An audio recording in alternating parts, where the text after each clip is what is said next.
growing up, I always thought I was invisible. Not in the I'm a shy person way, but in the way that made me feel like I didn't really exist in the eyes of my family. Not the way my older brother Carson existed. He was the golden child. The one who could do no wrong. Carson was perfect in every sense of the word, and my parents, especially my mother, loved him for it. My name is Sati, and I'm 32 years old now. It's been years since I stopped searching for the love and validation that Carson seemed to get effortlessly. Looking back on my childhood, I realized that my parents didn't need to say much for me to feel like I didn't matter. They just didn't see me. It was like I was a shadow in the background of Carson's spotlight, and no matter how hard I tried, I could never get them to notice me. Take Christmas, for example. I was maybe 15 at the time, old enough to want to be part of family traditions, but still young enough to expect that one moment when everything felt right. It was Christmas Eve, and we had just finished dinner. My parents were busy in the kitchen, cleaning up as usual. Carson had already run off to play with his new video game console, his latest obsession. Meanwhile, I sat there, picking at my food, waiting for something that never came. "Hey Sati, don't you want to join us for the family photo?" My mom called from the living room. I stood up, ready to smile for the camera, but when I entered the living room, they were all gathered around Carson. He was at the center of it all, grinning ear to ear. My mom quickly waved me off. "Oh, never mind, sweetie. We've already taken the shot." I just stood there, awkwardly at the edge of the room, feeling the cold of being unnoticed. But that wasn't even the worst part. No, the worst part came later when I went to my room, sat on my bed, and tried to choke back tears. I was still sitting there when my mom knocked on the door. "You all right, sweetie?" she asked, poking her head in. Her voice wasn't unkind, but it was distracted. She had probably already forgotten about the whole photo incident. After a beat, she added, "Don't take things so seriously, okay? Carson's just a little more social than you." I wanted to shout. I wanted to scream that it wasn't about being social, it was about being seen.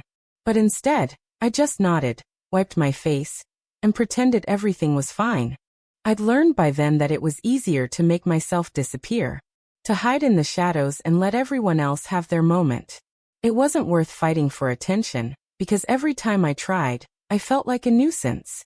Over time, I learned that being invisible was its own kind of freedom. It was easier to slip into the background, to avoid expectations, to stay quiet. The more I stayed silent, the less I had to deal with their dismissiveness. Carson was the one who excelled in school, who made friends with ease. He was the one my parents focused on. My accomplishments, no matter how big or small, went unnoticed. But that Christmas, when I had tried to step forward, I realized that no matter how hard I tried, I would always be the background noise. So I stopped trying. I stopped speaking up. I started fading into the silence, convinced that if I didn't bother anyone, I wouldn't be a burden. It was the only way to survive in a family that had already decided who mattered. That was a long time ago, but sometimes it still stings. It's funny really. I always thought that if I kept my head down, they'd leave me alone. But it didn't make me feel free. It just made me invisible. And I guess for the longest time, I thought that was the only choice I had. But then I found something that finally made me feel seen, even if it was just for a moment. That came later, though. I'll get to that. For now, I need to remember just how it felt to be that invisible girl. Forgotten, overlooked, and alone in a family of people who were too busy with their own lives to care about mine. I stumbled upon coding by accident. I was walking through the school library when a flyer caught my attention. It was bright yellow, almost obnoxiously so, with bold letters that read, "Join the coding club. No experience necessary." I remember looking at it, thinking, no experience necessary? That's me. I had no idea what coding even was at the time. But something about the flyer, about the idea of learning something new, intrigued me. It felt like it could be a way out. A way to finally do something that wasn't just for everyone else. I wasn't sure why, but I knew I had to show up. The first meeting was in a small, dull room, one of those places that smelled like old books and floor polish. I was the only girl there, and the only one who looked like she was trying to figure out if she belonged. Most of the guys there were talking about games and software updates. I felt out of place immediately. But then Mr. Clarkson, the math teacher who led the group, started talking about the logic of coding, and I was hooked. Think of it as a puzzle, he said, pacing in front of the whiteboard. Each line of code is a piece that fits into the bigger picture. If one piece is wrong, the whole thing falls apart. He smiled as though it was the most exciting thing in the world, and maybe, just maybe, I thought, it might be. I raised my hand. I had no idea if it was a stupid question, but I asked anyway. Is coding something anyone can learn? Mr. Clarkson smiled kindly, like I had asked the best question in the room. Of course, Sati. Coding is about problem solving. It's not about being smart. It's about being persistent and breaking things down into small steps. You just need to be willing to learn. It was the first time someone spoke to me like I wasn't already behind. I didn't know why, but hearing those words from him, persistent and willing to learn, felt like the permission I needed. I could do that. I could be persistent. I spent weeks after that, sitting in front of my computer, teaching myself how to code. I learned HTML, then CSS, and finally JavaScript. I remember how satisfying it felt when I wrote my first line of code and saw it actually work. It was like I had unlocked a secret door to a world where I could finally make sense of things, where I could control the outcome. It was all about patterns, about logic, and I realized that for once, I could be in control. Not of everything, just of this small thing, this one piece of a much larger puzzle. But it was enough. I didn't tell my family about it, of course. They were still too caught up in Carson's life. He had been accepted into an Ivy League school, and everyone in the family was celebrating him like he was some kind of golden boy.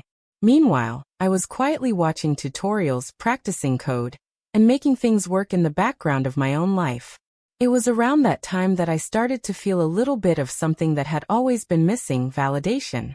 Not from anyone else, but from myself. For once, I wasn't invisible in my own life. I wasn't just the background noise. I was someone who was learning, improving, creating. But I still couldn't bring myself to share it with my family. I couldn't stand the thought of their indifference, or worse, their judgment. What would they think of me coding? Of me working at night?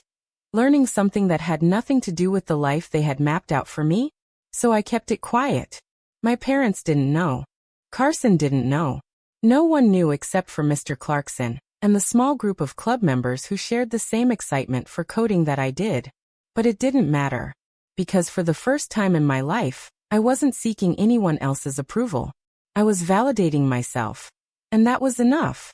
The scholarship offer came in quietly, like a soft breath of air that I barely noticed at first. It was the kind of letter you don't expect but suddenly find yourself holding in your hands, unsure of how you got there. New York. A prestigious college. A full scholarship for cybersecurity. I read the letter 3 times, then just stared at it, waiting for something to change, for something to sink in. The weight of it was heavy, but the strangest thing was how completely underwhelming it felt. There was no fanfare, no congratulatory email from my parents, no surprise celebrations. Carson had just gotten into Harvard, and the world was buzzing with his success. My news, however, went unnoticed. No one even knew I had applied. It wasn't like I cared much. At least, that's what I kept telling myself. But deep down, I knew I had spent my entire life doing things that didn't seem to matter. Now for the first time, I was doing something that was all mine, that didn't involve Carson or my parents or anyone else. I told them the night before I was leaving. It wasn't some grand announcement or a big moment of family bonding. I wasn't looking for their approval. I didn't need it. But I still felt the heaviness in my chest as I spoke. My mom looked at me with surprise, a frown pulling at her lips. "You didn't say anything about this before," she said, her voice sharp, as if I had committed some sin by not sharing every detail with her. I shifted on my feet. I didn't want to talk about it until I was sure. I explained, though even as the words left my mouth, I realized how hollow they sounded. Sure, it was true. But more than that, I hadn't wanted to talk about it because I knew what would come next. The polite indifference. The half-hearted congratulations. "That's great, honey." Really? But what about Carson? He's going to be so busy with his move to Harvard.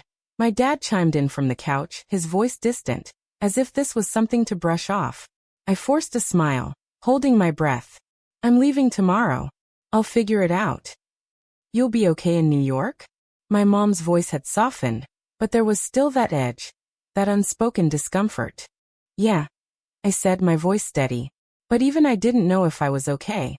My mother's face crinkled in uncertainty, and my dad offered a vague, good luck. Carson had barely looked up from his phone the entire time, too busy with his own life to notice the one thing I was doing for myself. And in that moment, I realized how little I actually mattered to them. I could have been anyone, any girl off to college, and they wouldn't have noticed the difference. I didn't care. I wasn't doing this for them. I was doing it for me. The next morning, with nothing but my clothes, a few boxes packed, and a sense of determination I didn't entirely feel, I left. I stepped into a world that was mine to make, even if I had to carve it out on my own. New York wasn't home. It wasn't a place where I felt like I belonged yet. But it was a place where no one knew who I was, where I didn't have to live in the shadow of Carson's success or my family's indifference. The city was loud, alive, buzzing with energy I couldn't quite keep up with. I found a small apartment near the college, close enough to take the subway to campus every morning. I worked part-time at a Japanese noodle shop to cover rent and essentials.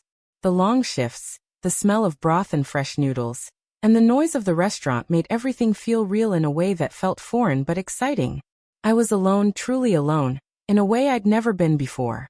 No parents, no brother, no expectations from anyone.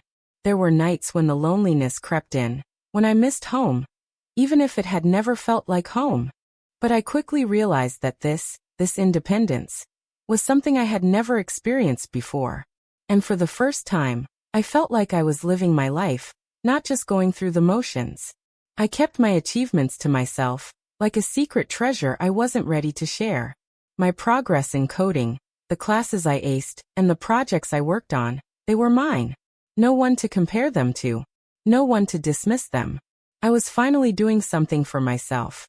And though it was hard, though there were days when I felt like the world was too big and too cold, it was mine.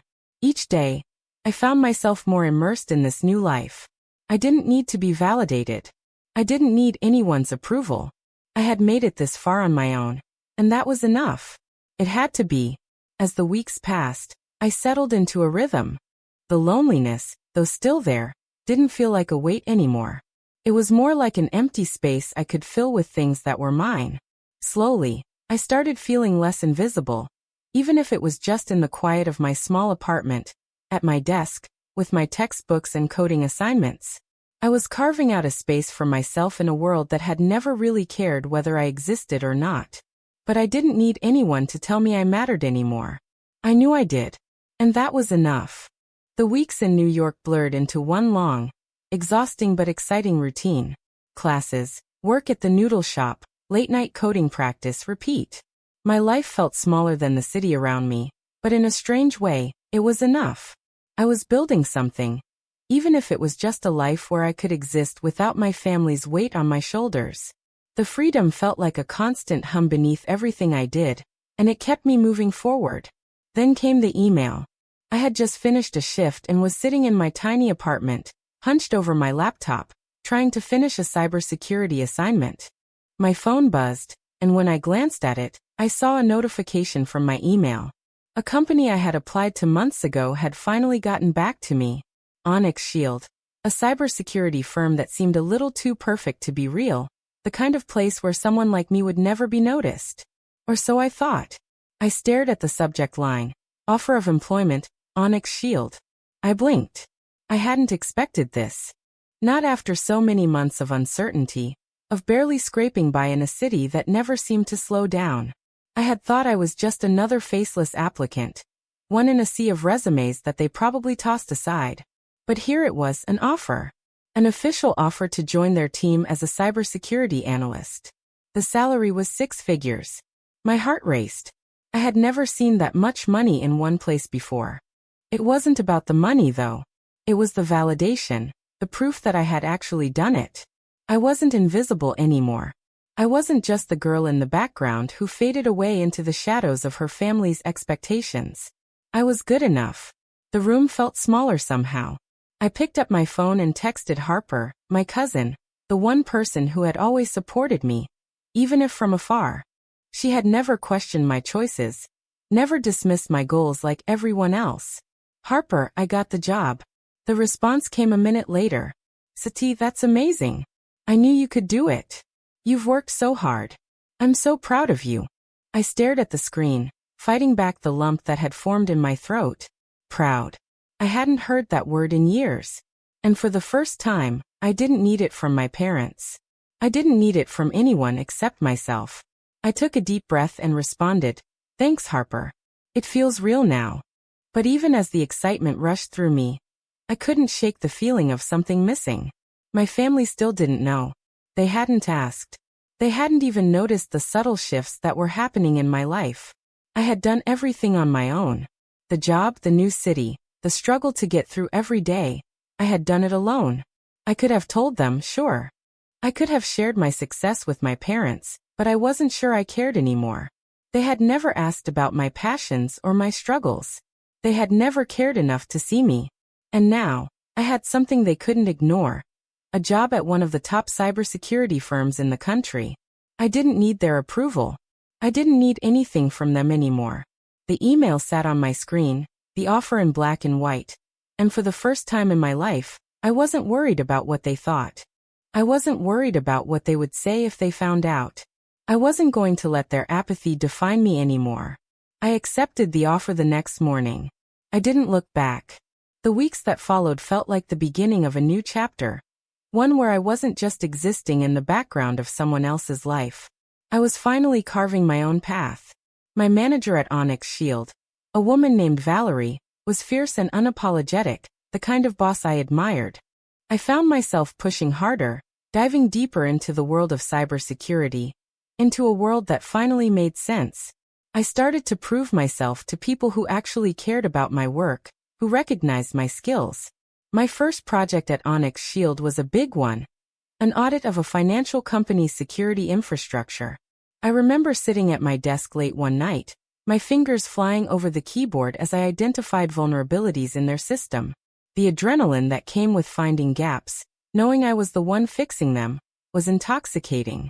I was starting to feel like I belonged somewhere for the first time. And that something, belonging, felt even better than the paycheck. When I called Harper that night to share the news, she was the first one to ask how it felt. How does it feel to finally be recognized for what you can do, not what they expect you to do? I laughed softly into the phone, the sound of my own voice feeling strange after so many months of silence. "It feels amazing," I said, my voice more confident than it had ever been. Like I'm finally seen. And that's when I realized something. I had spent my whole life feeling invisible. But now, in a room full of people who didn't know me, in a city that didn't care, I had found a way to make myself seen. I wasn't just a background character anymore. I was my own person. That was the first time I felt like I was truly living my life. Not for anyone else, not to get noticed, but because it was what I wanted. I had found a space where I could exist, where I could build a future based on my own terms. It wasn't perfect, and it wasn't easy. But I was no longer invisible. And that was enough. The phone call came on a Wednesday evening, just as I was finishing up a report for work. The ringtone was unfamiliar, but the area code was local, New York City. For a moment, I wondered if it was a client. But when I picked up and heard a voice I hadn't heard in years, I froze. "Hey Sati, it's Harper." I took a second to breathe. Harper. She was the only person in my family who had ever understood me, who had never let me slip into the shadows. And yet, hearing from her after so long, after everything that had happened, it felt like a crack in the armor I'd spent years building. "Harper, hey, how are you?" I asked, trying to keep the surprise out of my voice. Good, she said, but I could hear the hesitation in her tone. "I know it's been a while, but I was hoping you'd come to Christmas at the family house this year." The words hit me like a punch to the stomach. Christmas. The holiday that had always been a reminder of everything I didn't have, of everything I wasn't. I could almost picture the scene, the Christmas tree in the corner, Carson at the center of it all, my parents acting as if I didn't exist unless they needed something from me. I hadn't been back in years. After everything that had happened, after leaving for college, and then for New York, It felt like I had carved a life out of their expectations, out of their shadows.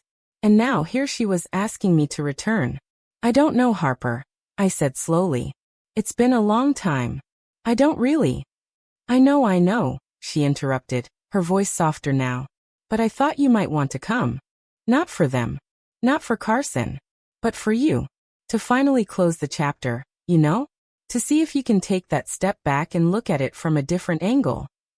I closed my eyes for a moment, letting her words sink in. What would it be like to go back? To see them all again, knowing how much had changed, how much I had changed. Would it matter? Or would I just slip into that same role, the one I'd always played, the invisible one, the background noise? But then I thought about it. Thought about how much I had grown, how much I had built, without them, without their approval or their expectations. Maybe Harper was right. Maybe it was time to go back and prove to myself, not to them, that I had nothing left to prove. I ran my fingers over the edge of the desk, my mind spinning. Okay, I said finally. I'll come. But I'm not doing it for them, Harper. I'm doing it for me. Harper let out a relieved breath. I knew you'd make the right choice. It's not about fixing anything. It's about giving yourself the closure you deserve. Closure. The word hung in the air like an anchor. Could I get closure? Could I truly walk into that house, into that past, and leave it behind without feeling like I was still chained to it? I'll let them know you're coming, Harper said, sounding a little more upbeat now. I'm so glad you're doing this, Sati. Just take it easy. You don't have to make it perfect. Just be yourself. That's all they need. I took a deep breath. Yeah, just myself. As I hung up the phone, I sat in silence for a moment, letting the weight of it all settle in. Christmas at the family house. For the first time in years, it didn't feel like a trap. It didn't feel like an obligation. It felt like a chance. A chance to walk into that house and stand tall. A chance to see my family, not as the people who had ignored me for so long, but as the people who would finally see me for who I was now. Someone who had built her life on her own terms. Someone who didn't need their approval. I wasn't sure what I expected from going back. But I knew one thing for sure. I wasn't going to leave feeling invisible again. This time, I was going back for me. And I was going to make sure they saw it. The drive to my childhood home was quieter than I expected. The streets of New York slowly gave way to the wider roads of the suburbs, and with each passing mile, the weight of the past seemed to settle on my chest a little heavier. I hadn't realized how much I had left behind until the familiar landmarks started to come into view. The old grocery store, the park where Carson and I used to play as kids, and then, of course, the house itself. The house. The place where I had always felt like a ghost. I wasn't sure what I was expecting when I walked through that door. Maybe a sense of closure. Maybe a few apologies. Or maybe nothing at all. I parked in front of the house and sat there for a moment, staring at it. It looked the same. No surprise there. The faded blue shutters. The same old tree in the yard, too big now, its branches heavy and sprawling. I stepped out of the car and grabbed my suitcase from the back seat, my mind racing. When I rang the doorbell, it felt like I was outside my own life. This wasn't me anymore. But maybe it was still me, just a version of me I'd left behind for good reason. The door swung open, and there was Harper, standing with that same warm smile she'd always had. Despite everything, seeing her made something in me soften. She was the only person in this family who had ever made me feel like I wasn't just another set of background noise. Sati, she said, pulling me into a quick hug. It's so good to see you. You too, I said, feeling my shoulders loosen just a little as I stepped inside. The moment I crossed the threshold, everything felt like it was falling back into place, but in the most awkward, unsettling way. The old smells hit me first, like cooking meatballs, cinnamon, and the faint mustiness that had lingered in every corner of the house. The walls were the same, the pictures still hanging in the hallway. There was Carson, grinning proudly in all of his photos as usual. And yet, somehow, it felt like I was walking into a ghost version of the home I had once known. Nothing about it felt like home anymore. Dinner's almost ready, my mother called from the kitchen, her voice thin and high, as always. She didn't even look up from the stove when she said it. I felt a pang of something sharp in my chest. How many times had I been here, in this very room, trying to matter. Trying to be seen? I forced a smile and walked toward the kitchen, feeling like I was just playing a part in a scene I couldn't escape from. My mom turned around when she heard my footsteps, but her eyes barely lingered on me before she went back to stirring the pot. "Oh, you're here. That's nice," she said, her tone distant. She didn't even sound surprised. In fact, it was as if I had just wandered back into the space I'd always occupied, an afterthought. I swallowed hard, but before I could say anything, Carson's voice interrupted. "Sati's here," he called from the living room. I turned toward the living room where he stood, casually leaning against the doorway, as if he were in the middle of a conversation that had been happening without me. Of course, he was smiling, his usual charming grin that seemed to radiate off of him. "Hey," he said nonchalantly, his tone just the right mix of friendly and condescending. "I didn't think you'd actually show up." I forced my lips into a tight smile, the one I had perfected over the years. "Yeah, well, I didn't want to miss the family Christmas." He gave a small chuckle, clearly unbothered by my sarcasm. "Mom said you'd come by. Still doing that coding thing?" He didn't wait for an answer before turning back to the TV, as if my life didn't matter enough to engage in an actual conversation. It was as if nothing had changed. As if I was still invisible to him, still a shadow in the background of his bright, shiny world. I wanted to say something. To yell at him. To call out how much I resented him for always being the golden child. The one who could do no wrong. But I bit my tongue. The old version of me, the one who would have fought for attention, was long gone. Now I didn't need his acknowledgement. It didn't matter anymore. Dinner was, of course, awkward. I sat at the table, the same place I'd sat 1,000 times before, trying to force myself to eat while the rest of the family went about their usual routines. Carson talked about his latest promotion at work, his wife and kid, and all the things he was doing that everyone found impressive. My mother smiled and nodded at him, her eyes gleaming with pride. I couldn't remember the last time anyone asked me about my life. Even now, even with everything I had accomplished, no one seemed to care. I felt like I was still that little girl, trying to fit in with the loud, perfect family who always made me feel like I wasn't enough. But something was different this time. The ache I had always carried with me, the yearning to be seen, was starting to fade. I realized, sitting there at that dinner table, that I no longer needed them to see me. I didn't need them to notice me or congratulate me. I had already done everything I set out to do. I had already proven to myself that I mattered. As I sipped my wine, watching Carson go on and on about his latest success, something inside me shifted. For the first time in years, I wasn't waiting for their approval. I wasn't waiting to be seen. I was already seeing myself. Later that evening, after dinner, when the conversation had drifted to family gossip and my mom had started talking about Carson's latest real estate investment, I stood up. I didn't announce it, didn't make a grand gesture. I simply excused myself and walked out the door. I didn't look back. The night air was cold as I stepped outside, but it felt good, cleansing in a way I hadn't expected. I had come back to prove something to myself, not to them.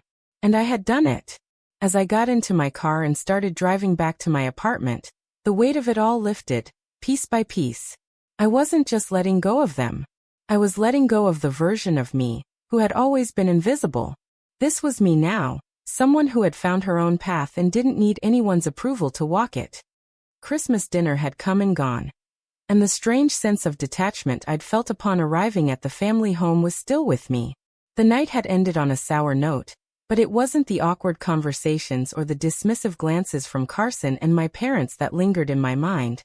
It was the final, sharp realization that I was nothing more than a tool for them, a convenient pawn they could rely on, and yet, never truly appreciate. The evening after dinner, when we all sat around the fireplace, I had already made up my mind. I had nothing left to prove to them, nothing left to give. I had quietly sat there, nodding through their chatter about Carson's new house, his successful investments, and my mother's gossip about her neighbors.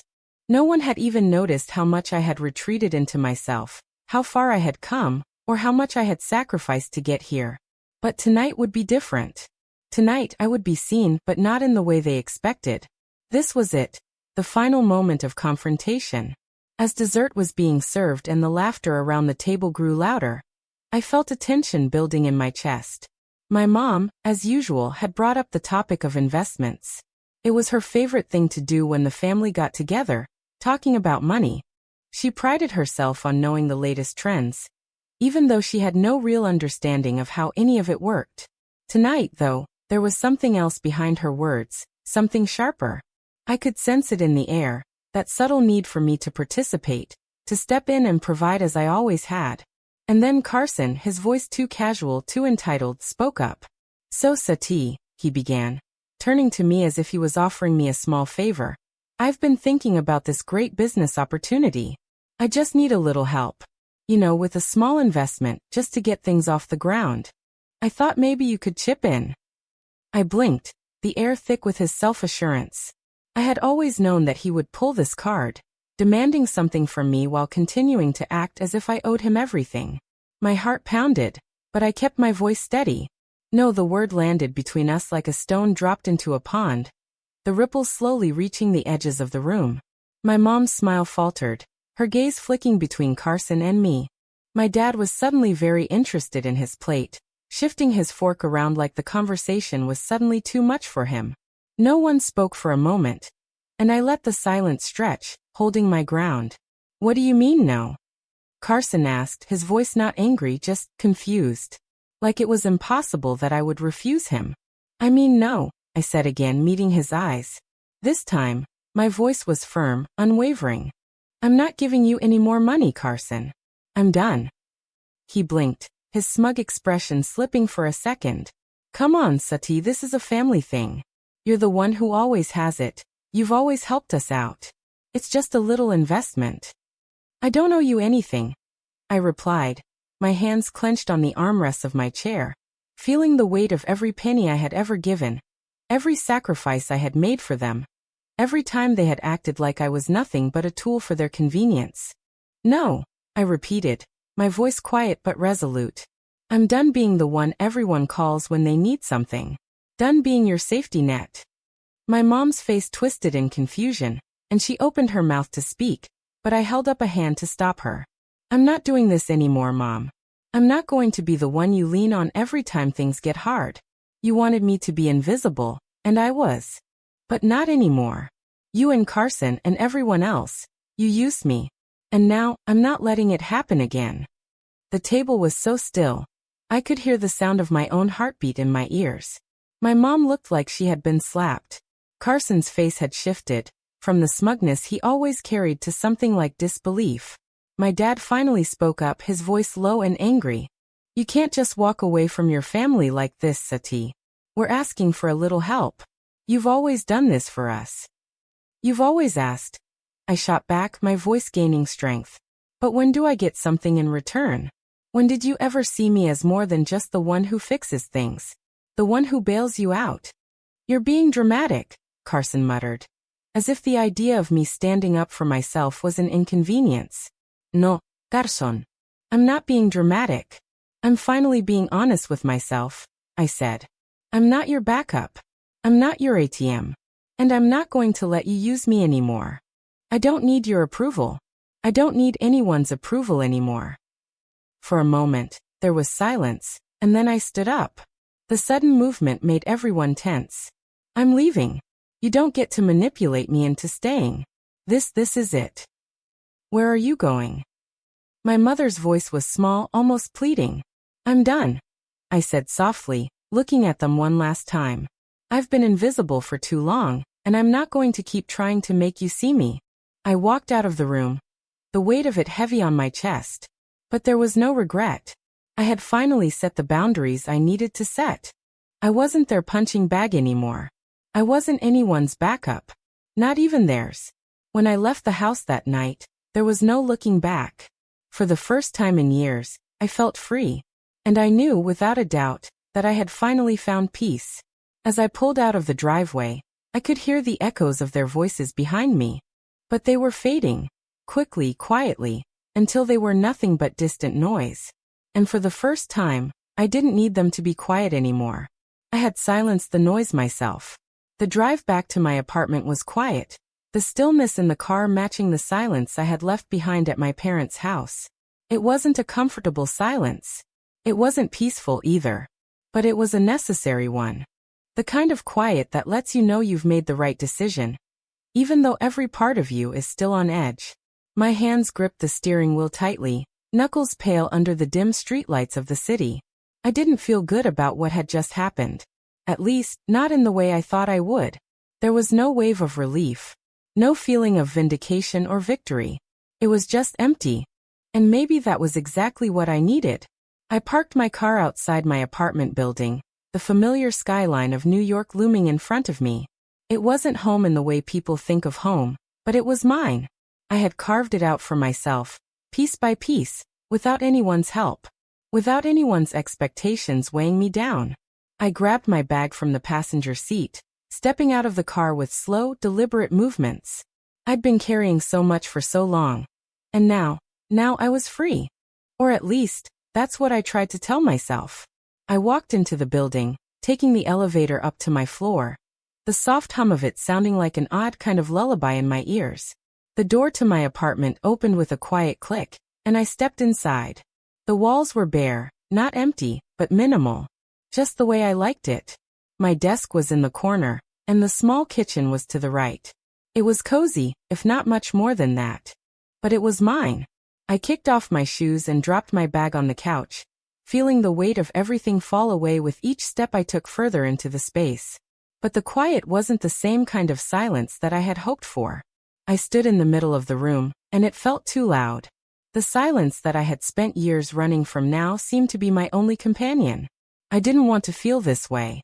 I should have felt empowered, proud of myself for finally drawing that line, for standing up for who I was. But instead, there was a gnawing ache in my chest, something that made the air around me feel thick. A knock on the door broke the silence. I froze. Who would be here? The only people who knew where I lived were people I'd long since distanced myself from. My heart raced in my chest, but I forced my feet to move, crossing the small living room to answer the door. It was Harper. "Hey," she said softly, standing in the hallway with her hands in her pockets, her eyes searching mine. I sighed and stepped aside, letting her in. She didn't need an invitation. Harper had always known how to be there without asking for permission. "You okay?" she asked, looking at me carefully. "I mean, after everything?" I ran a hand through my hair, exhaling. "I don't know. I thought I'd feel better. But I just feel empty. It's like I've lost something I didn't even know I had." Harper stepped forward and wrapped her arms around me in a tight hug. She didn't say anything at first.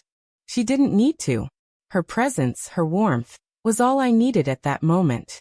When she pulled back, she looked at me with that same knowing expression. "It's okay to feel like that.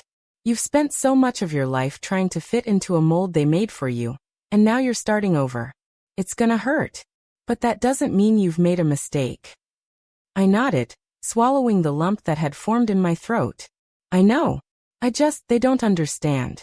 They don't get it. And I've spent so much of my life trying to make them see me. But I'm tired, Harper. I'm tired of fighting for that." "I know," she said quietly. "And you don't have to fight anymore. Not for them. Not for anyone." We stood there in silence for a few moments, and I felt the weight of her words sink in. Maybe I had spent too long chasing approval that would never come. And maybe it was time to stop running. "Is this what peace feels like?" I asked, half laughing, but with a hint of uncertainty in my voice.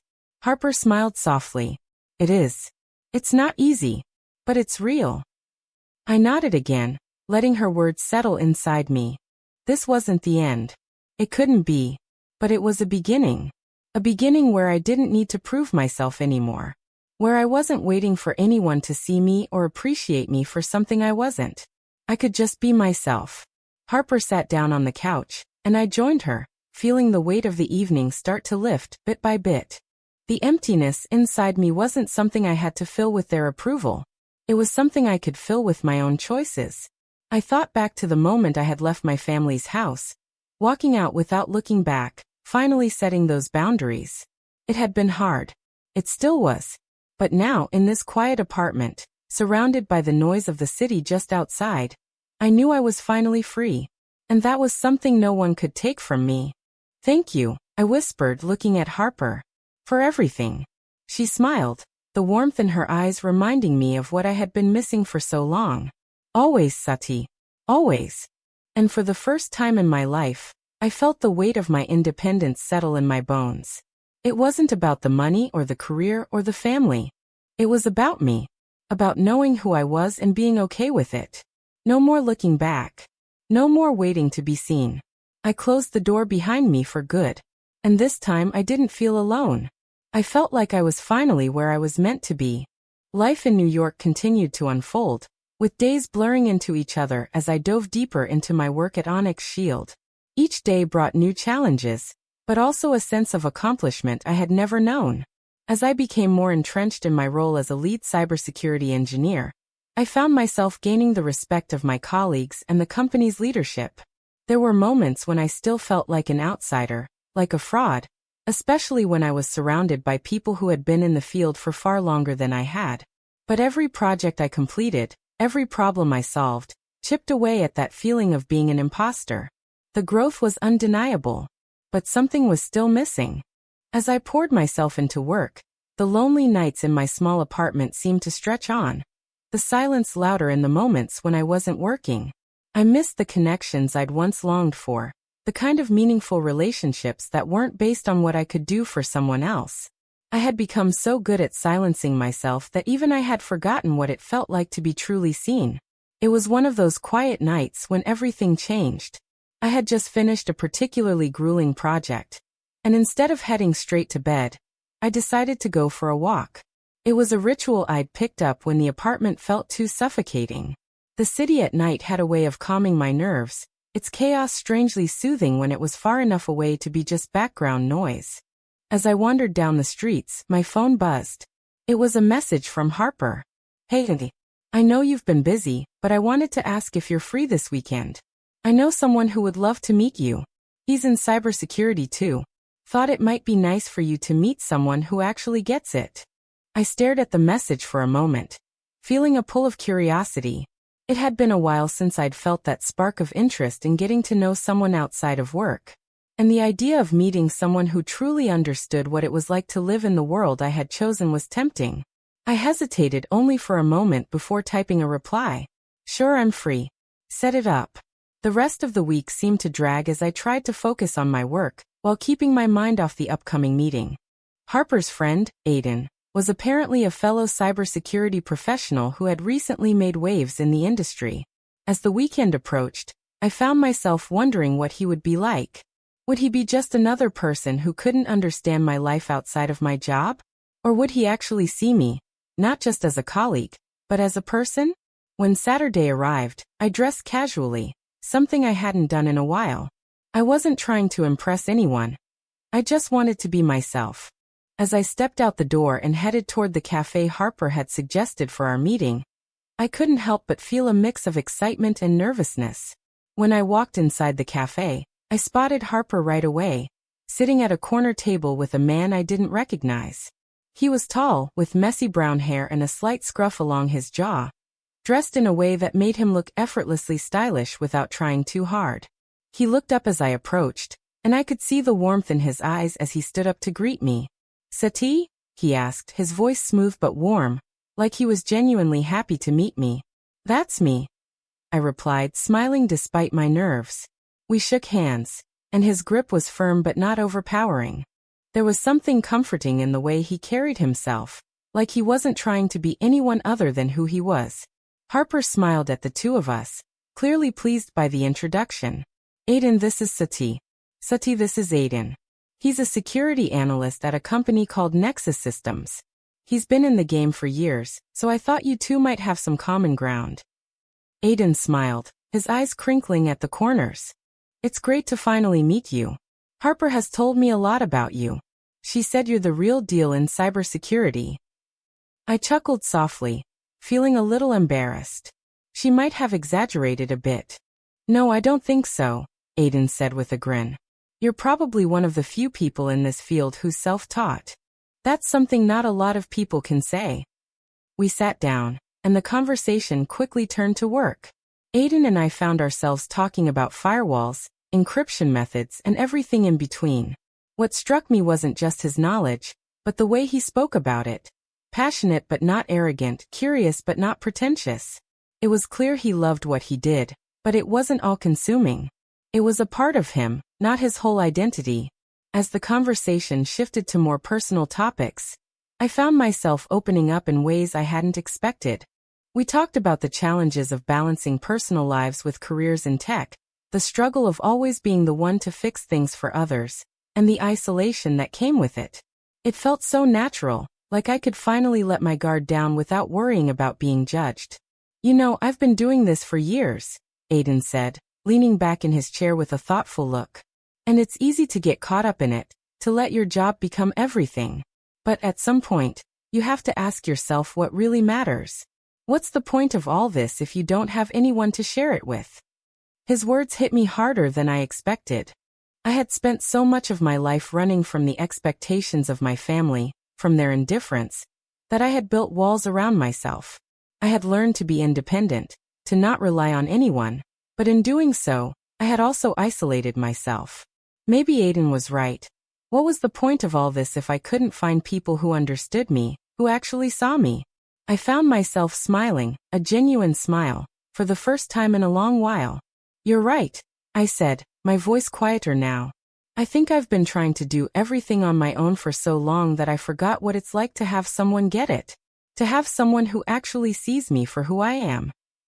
Aiden smiled, leaning forward slightly. I think that's the hardest part of this whole thing, you know? The tech world can be so isolating, but there are people out there who get it. You just have to find them. In that moment, I felt something shift inside me. Maybe I didn't need to do it all alone. Maybe, for the first time, I was starting to find the connections I had long been searching for. We spent the rest of the afternoon talking, the conversation flowing easily as the hours passed by unnoticed. When it was time to leave, I felt lighter than I had in years. As I walked home, I realized something important. Aiden had become a part of a world that was now mine. A world where I was finally seen. Not for my family's expectations, not for anyone else's standards, but for the person I had fought so hard to become. And as the city lights twinkled around me, I knew that I wasn't alone anymore. And that feeling, the feeling of true connection, was worth more than any career milestone or family approval I had ever chased. This was the beginning of something real. It had been months since I'd walked away from my family, since I'd drawn that final, unbreakable line in the sand. It felt like a lifetime ago, though in many ways, it had only been a blink. Time had passed quickly, and yet everything had changed. And somehow, I felt more like myself now than I had ever felt before. Work was going well. Onyx Shield had promoted me to a senior position, and I was thriving in ways I never imagined possible. My colleagues respected me, and I had gained a sense of confidence I had always lacked, even as a child. I had built a life here, one where I wasn't defined by what my family thought of me, where I wasn't invisible anymore. It wasn't easy, but it was mine, and that made all the difference. Even outside of work, life had started to feel more balanced. Aiden and I had grown closer, our connection growing from professional admiration to something more genuine. We shared common ground not only in our careers but in the quiet, unspoken understanding of what it was like to feel isolated, to be part of a world that demanded so much but never quite seemed to give anything back. He got me in a way no one else ever had.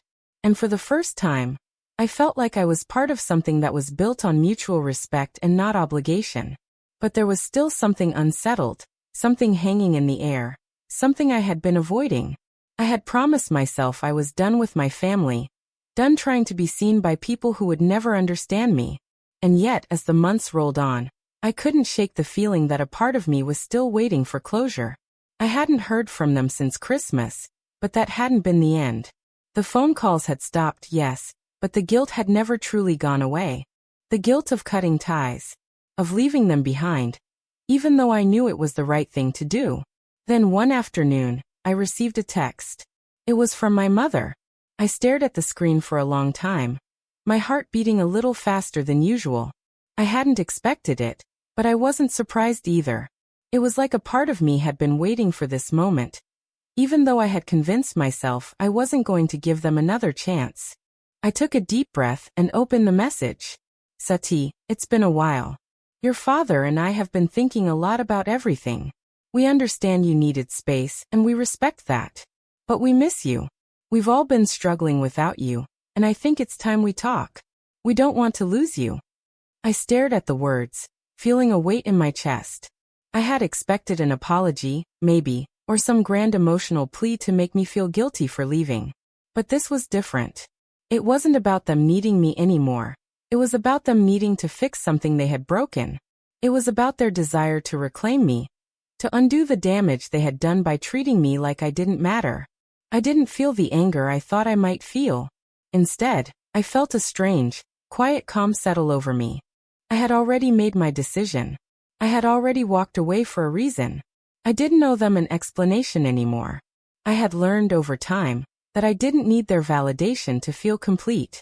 And I wasn't about to let them rewrite history, pretending that nothing had happened, pretending that I was the one who had abandoned them.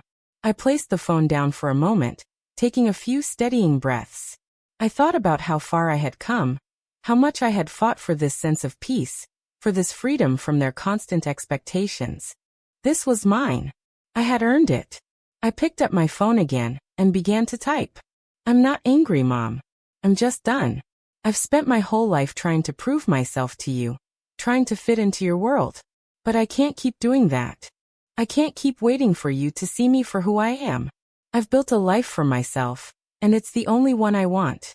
I'm sorry it didn't work out the way you wanted, but this is who I am now. I'm happy, and I don't need to go back to the way things were. I've found peace in moving forward. I sat there for a long moment after I sent it, the weight lifting off my shoulders as soon as the message left my phone. I wasn't looking for forgiveness, and I wasn't asking for it.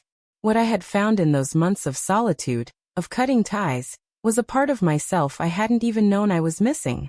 I was whole now, not because of them, but despite them. The next few days were quiet. I didn't receive any further messages or calls. For the first time, I felt a deep sense of closure. That evening, Aiden and I sat on my balcony, watching the city lights flicker in the distance. He was talking about a new project he had started at work, but I wasn't really listening. Instead, I was reflecting on everything that had brought me here, the loneliness, the frustration, the hurt, and how, in the end, it had shaped me into someone I could finally respect. Everything okay? Aiden asked, his voice soft as he noticed my distracted expression. I looked at him, and for the first time in a long while I smiled. Not just a smile for the sake of politeness, but a smile that felt genuine. Yeah, I said, my voice steady and sure. Everything's finally okay. He raised an eyebrow, his eyes filled with curiosity. What happened? I leaned back in my chair, taking in the city air, feeling the weight of it all leave me. I think I've finally realized that I don't need anyone's approval to feel worthy. I don't need to prove myself anymore. I'm finally living for me. Aiden smiled back at me, and for the first time, I didn't feel the need to explain myself further. He understood, and that was enough. As the night stretched on, I knew this was the beginning of something new, something real. No more pretending. No more running. I was free to live my life the way I had always wanted to, on my own terms. And as I walked into the future, I no longer felt the need to look back.